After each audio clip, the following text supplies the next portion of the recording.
Welcome to Unofficial Canon, a Star Wars podcast. My name is Tavin. I'm Brendan. And today we are going to be starting our conversation on Phantom Menace. Going way back. Way back. 1999 back.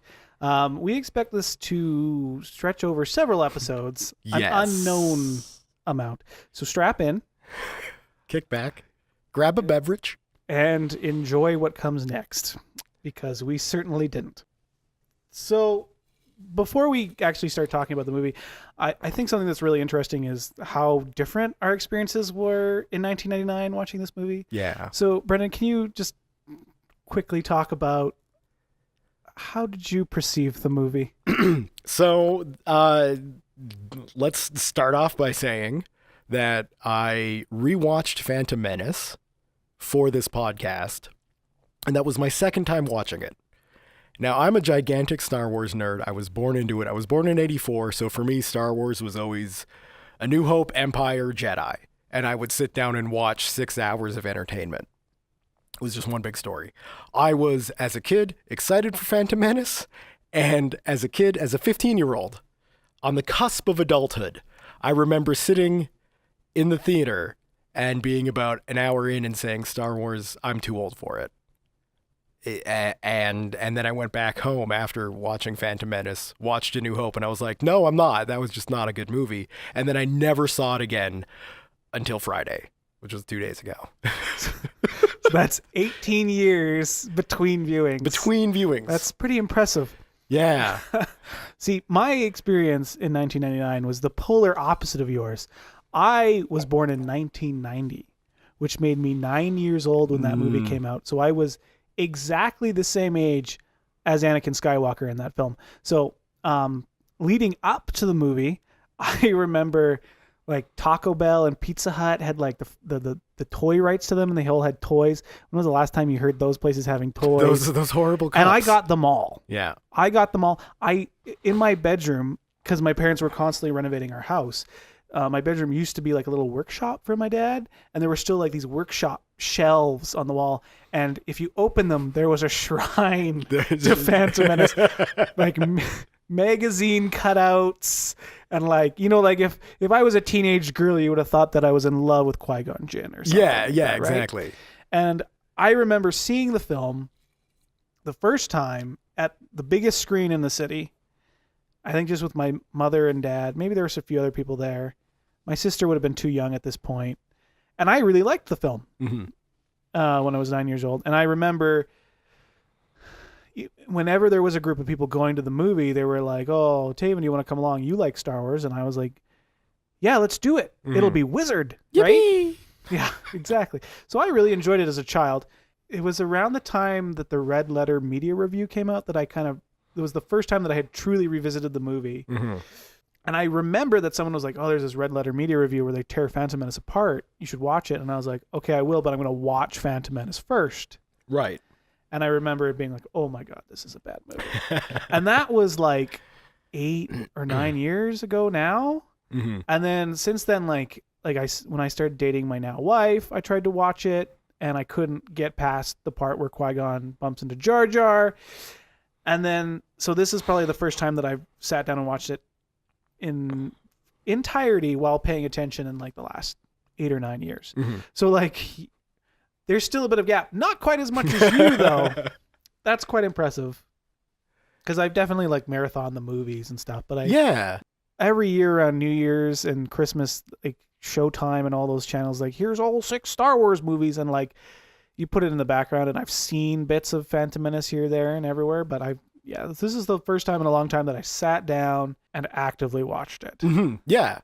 And I would say my overall gut reaction, despite my first note on this movie, is that it's not as bad as Attack of the Clones.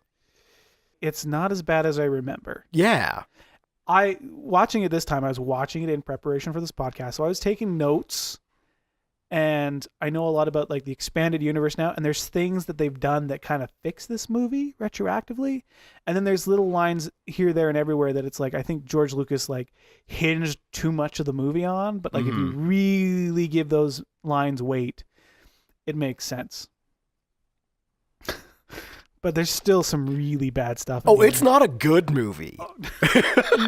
No, it's still by far, I still think it's the worst of the prequels. You're on the fence. Because there's moments that save it. And I don't think there's ever a moment in Attack of the Clones where I'm like, this is saved. We'll get to that when we talk about Attack of the Clones. Yeah, because I haven't seen Attack of the Clones in its entirety I think I watched part of it on like the day before New Year's. But yeah, we'll see. So far, this is still the low run. I mean, like the holiday specials below it, but that doesn't really count. Oh, that does not count. That doesn't count. Phantom Menace is still in my mind the worst of the Star Wars movies.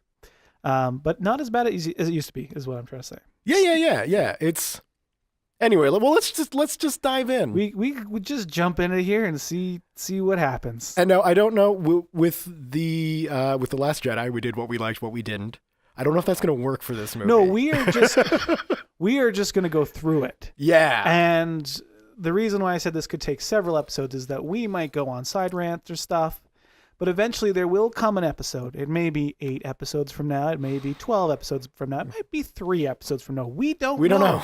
We don't know. We'll just decide, okay, that's enough. That's enough about Phantom Menace. That's enough about Phantom Menace. So this movie, I'm not going to include the crawl. The crawl is basically just the galaxy's in turmoil. Taxation and because of taxation or something. Disputes. And like in the very famous Red Letter Media review, it is explained a little bit better in the book. Of course. And with that said, Brendan, I have a surprise for you. Oh. So, for the last week, in preparation for this, I have been reading. Oh my God, the novelization. The novelization of Star Wars Phantom And Menace. you have... And I have little notes. You have notes in the book. I have little notes in the book to just, if we want to reference a particular line. I found this by happenstance at Goodwill about a week and a half ago for $3.50, and I was like, okay, how could you not? Okay, and it happens to be the cover with Little Orphan Annie on the front, looking and Watto on the back. Oh, now if you're familiar with the release of the novel, there are actually multiple covers. Of course, this is by far the lamest of all of them. So you got the kid and you got the floating space alien dude. The Toydarian. Yeah. Is his species. Anyway, the book is quite interesting for a couple of reasons. One is like the other novelizations that I read of other movies, they fill in plot holes and things. Like authors are obviously doing their best to make sense of George Lucas's ramblings. Make sense of the movie, right? And so I was really interested to read this because there's a lot of plot holes and things that are filled in with this book. And the other thing is that Phantom Menace, if you know anything about its production, was pushed back by a year because they did a bunch of reshoots. And we'll talk about that later when we get to some of the parts that are obviously reshoots. Wait though. If Star Wars movies go through a reshoot, that means they're bad. Well, we don't know. But what's interesting about this, so like generally these books, they're given a script and maybe they'll have like a conversation with a filmmaker and they'll fill in gaps and stuff. Right. What's interesting about this novel is that it starts completely different. Really? Completely different than the movie. So the movie, we have the crawl, turmoil, taxation, trade federation, blah blah. And then we have the ship, the Jedi ship going to the thing. So that scene doesn't happen until chapter 3. What? I think in this book. What the hell's going on before? So the first book, now if you have any knowledge of filmmaking, sometimes your first scene is the most exciting scene. Right. You put something to grab people. Exactly. So the first chapter of this starts in the middle of a pod race. What? In the middle of a pod race, yes. So it's Anakin in a pod race against Sebulba. To set up that rivalry. And in fact, there's a point in the movie where he talks about the last race, I almost beat Sebulba, but he flashed me with his vents. That happens in this race. So yeah, this is setting up a rivalry. And the other thing that's really interesting is that it's written like he's maybe an adult. Anakin is. Yeah. And you don't find out that he's an 8-year-old. Until, well, he's a 9-year-old. At the very last sentence where it's like, maybe he'll win next year when he's 10 years old. Oh. So from a book standpoint, it's way more interesting than the movie. Okay. Yeah. Yeah, Well, but is that like, I mean, my Star Wars nerd kicks off right away. Is that a pod race on Tatooine? Yes, it's another pod race. I'm guessing it's the same track and everything. Right. And it's just like, because the one that he races in the movie is like the Buntha Eve or something. Like it's some Star Wars holiday race that they do. This is just like another pod race. Just yeah. And this is the one where he destroys Watto's pod and blah, blah, blah, blah, blah, blah. Right. So it sets up all that. Yeah. That's a good way to hook people in. It is. And it also sets up like, because like through the whole movie, Qui-Gon tells us like, this boy is special somehow. And we're like, what? and in the first chapter, it's like, he talks about him like almost sensing things before they happen and stuff like that. That's what happened. Like, it just sets up that there's something special about this kid and he's only 10 years old or 9 years old. Yeah, I like that a lot better. Yeah. So it is a lot better. And my question is, and I'm interested to know, is it's like, was this originally in the script? Was it cut? Was it cut for because it makes way too much sense. So my question is like, was it in the script or did like the author add it or what happened there? I think it has to be added by the author. I think it must be. Because from what I've seen now as a proud owner of the Phantom Menace, I can go and watch all of these bonus features that I never cared to watch ever in my life. But I like from what I've seen on like the Red Letter Media reviews and stuff, Lucas comes out with like a legal pad and he's like, here's the first draft. And it's like very clearly they're well into movie production mode. How are they doing this without a script? I have to imagine Terry Brooks there got like a Cole's notes from Lucas and was like, so, this kid's good at pod racing, and that's how we know he's special. And like that was the note on Anakin. So Terry was like, well, let's open with that. Well, and it's fun. I should have looked this up because there's a lot in this book that makes me think that Terry knew something about Attack the Clones. Oh. Because there's some interesting things that he sets up, which only really makes sense in context of knowing what happens in Attack of the Clones. So I was meaning to look up when this book was released. I'm guessing it was way before Attack of the Clones. I'm wondering if Lucas read that and was like, oh, this Terry Brooks guy comes up with some good ideas. Let's address this. That might be it. Okay, well, anyway, moving past. The only other scene that happens before we get to the spaceship Trade Federation scene is that Anakin basically goes to a bar with a bunch of friends because children are just allowed in bars on Tatooine, and that makes sense to me. I'm like, okay, I can see it. And they get some kind of drink. I can't remember what it's called, but it's like obviously not like an alcoholic drink. And they meet like an old spacer, like an old who talks about pilot the angels, who just starts talking about. Well, he doesn't specifically talk about angels, which I was surprised at. But he just talks about being a pilot and right. You know, I think it sets up the idea that like Anakin has talked to people who are pilots, and that's where he gets a lot of his like dreams and everything from, which again, another little thing to add to his character or whatever. Then the movie starts. And it starts exactly like there's not much differentiation as far as like the main plot points go in the book. Like, okay, so the Jedi show up and they get on the trade fed. They ask for permission to land. Right, and they get it. Which like I don't understand. Like, even if they weren't Jedi, wouldn't you just be like, no, go away? Yeah. Or just shoot them? Like, I don't understand why it escalates to war like 30 minutes into the movie, and why not just right off the bat you're like, nah, man, get out of here. You're not allowed. But anyway, so they're allowed to land on the ship. Of course. And they go to a conference room, and a droid takes them to this conference room. And here's a small detail that they set up in the book. And again, I'm wondering if this is from an earlier draft of the script, is that there's bird-like creatures caged in the room.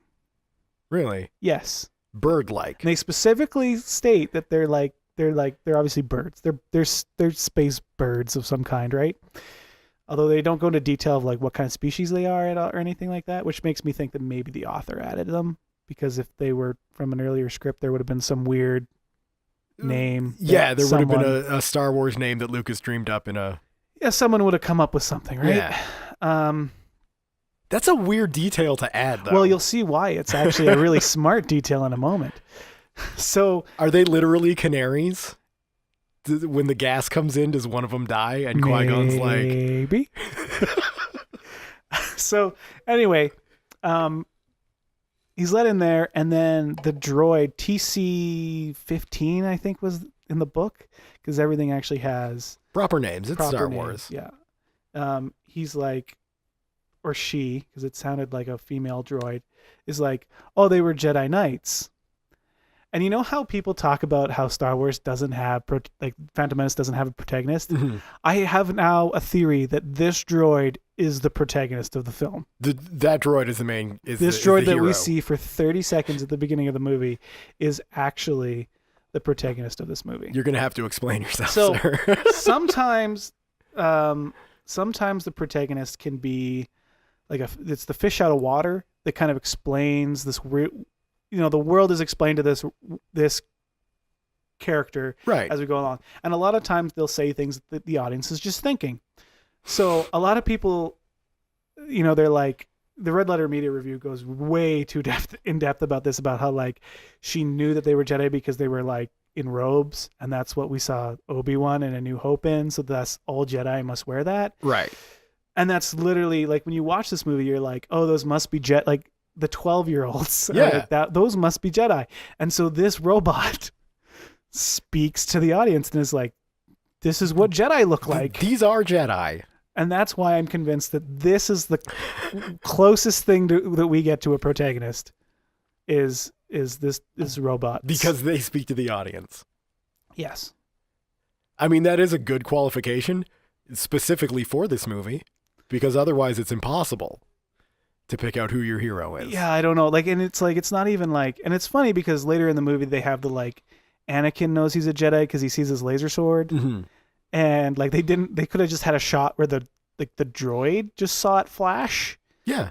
And then it would have been fine. But anyway, so yes, that TC-15 or whatever the heck that's our hero of Phantom Menace. That's the hero of the Phantom Menace, and immediately gone.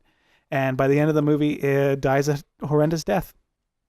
If you know anything about the ending of this movie. Well, but we don't know. This is jumping way ahead. Mm-hmm.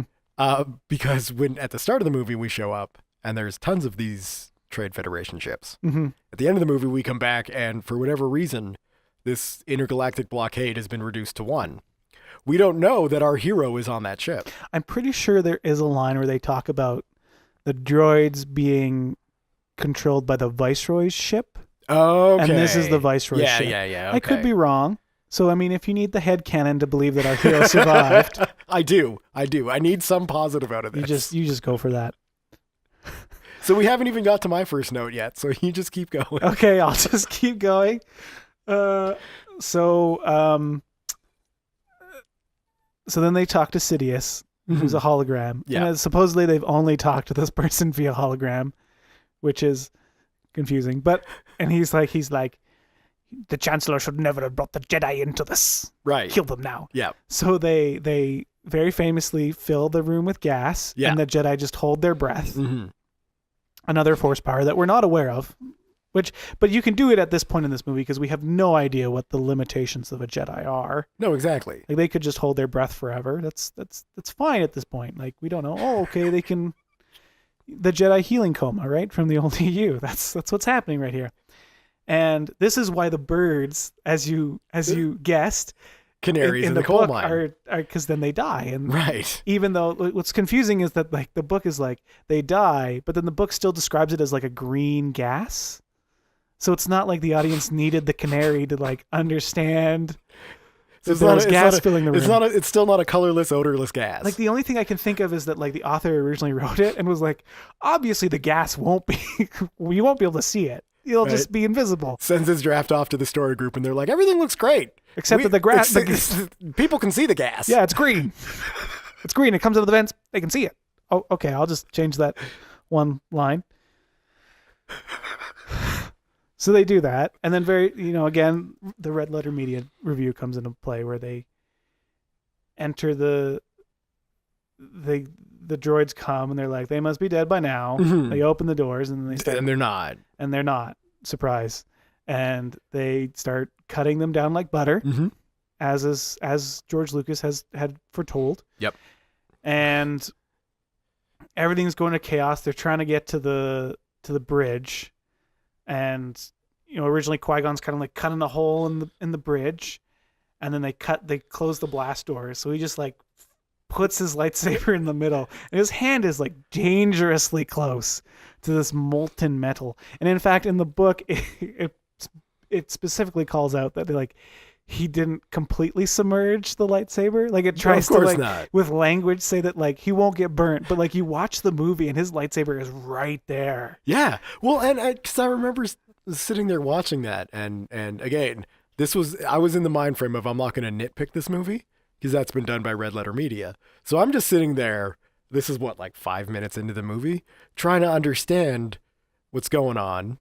And here's Qui-Gon just like holding his saber in the door forever, causing it to melt, I guess, instead of continue then cut.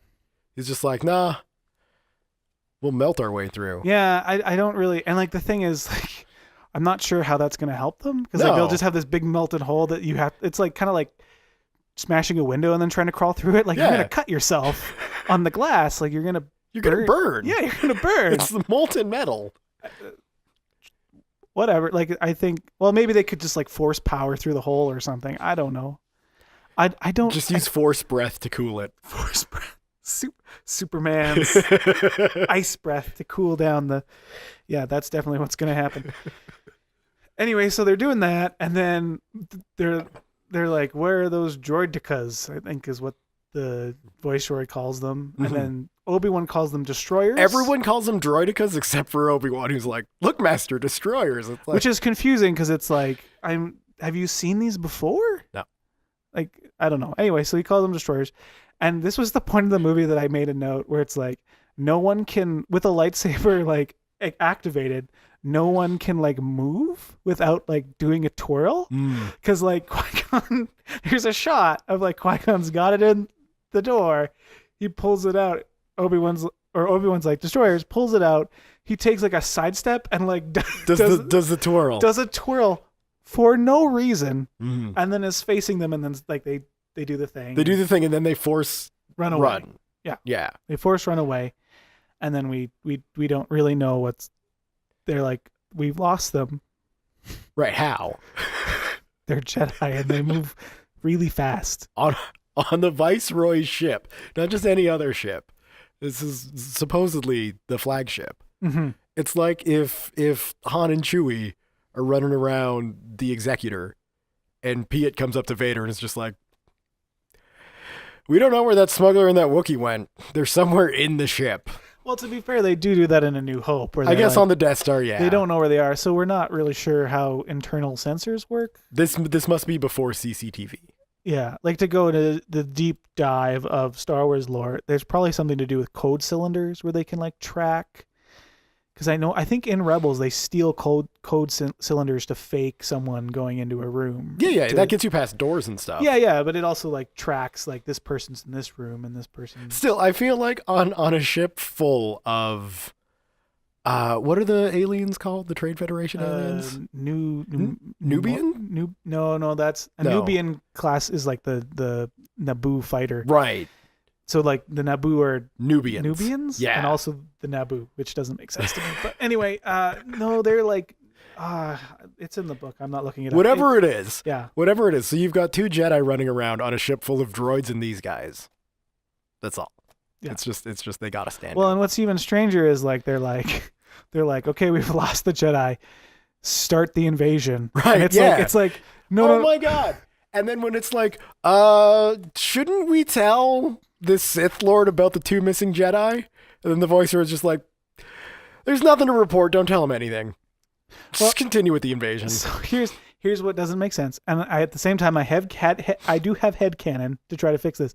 It's that, so if you have a facility that's got people in it that you don't know where they are, don't you lock that shit down? Mm-hmm. Aren't you like, okay, nobody leaves the ship.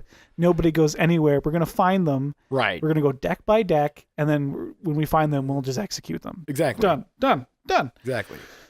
Now, here's, and again, this is like incompetence. So you have to like explain it away. So these are like the Trade Federation. So they're basically like a bank. Yeah. So you'd think a bank wouldn't have a good understanding of like military procedure No, okay, yeah, I'll go with at that. all. So that's my explanation for that away. Anyway, so they talk to Sidious, don't they? They talk to Yeah. Sidious, who's like, and the reason this makes sense because Sidious is like, stop the invasion, right? Okay, and they don't yeah. say anything about the missing Jedi, Right. and there's I made a note specifically about this because he's like start the invasion, and they're like, is it legal? And in that great Palpatine way, he's like, I will make it legal. Which is the first great, truly quotable, meme-ified line from this movie. So I guess they're just like, all right, we'll do it. And they're just like, don't tell him about the Jedi. He'll be angry. We'll tell him in the next time the movie cuts to us, but not now. Yeah, not now. We get another wipe cut. Yeah. So they start sending transports down, and Obi-Wan and Liam Neeson are in like kind of behind some boxes watching this whole thing hiding. And what's I made a note of this where it's like there's these really gorgeous shots of like them behind the boxes, like of their faces, and they're talking. They're like, oh, they're doing an invasion. We'll split up and we'll go down there. And it's like really nice cinematography. Like they're kind of like shadowed, and then they cut to the reverse, and it's obvious that they're just standing in front of a green screen, right? And everything forward is flat and just lit flat, and it doesn't match at all.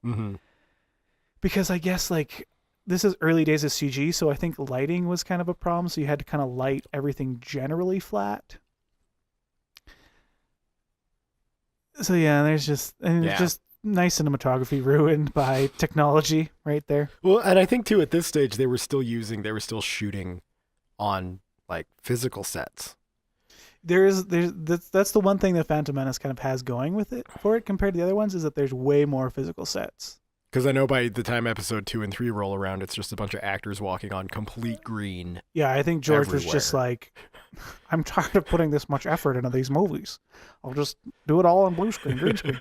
Well, and the other thing is, the argument that could be said is that the technology probably jumped.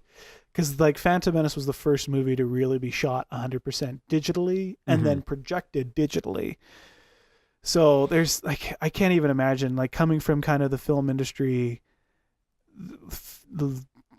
making new workflows for things. Like, yeah, I can see why there's like problems with this movie, and we'll get into some things that I definitely noticed that's weird about this movie and the way they did things. I think before we do that though, we should probably have an episode cut. I guess so. I guess it's that time. So thank you for listening. I hope that wasn't too much. We've gotten maybe 15 minutes into Phantom Menace. We still now? haven't hit my first note. We still haven't hit Brendan's first note. So if you enjoyed that and you'd like to, hear more, tune in next week. We will continue this conversation. But for now, enjoy your whenever. Yeah. Thank you for stopping by.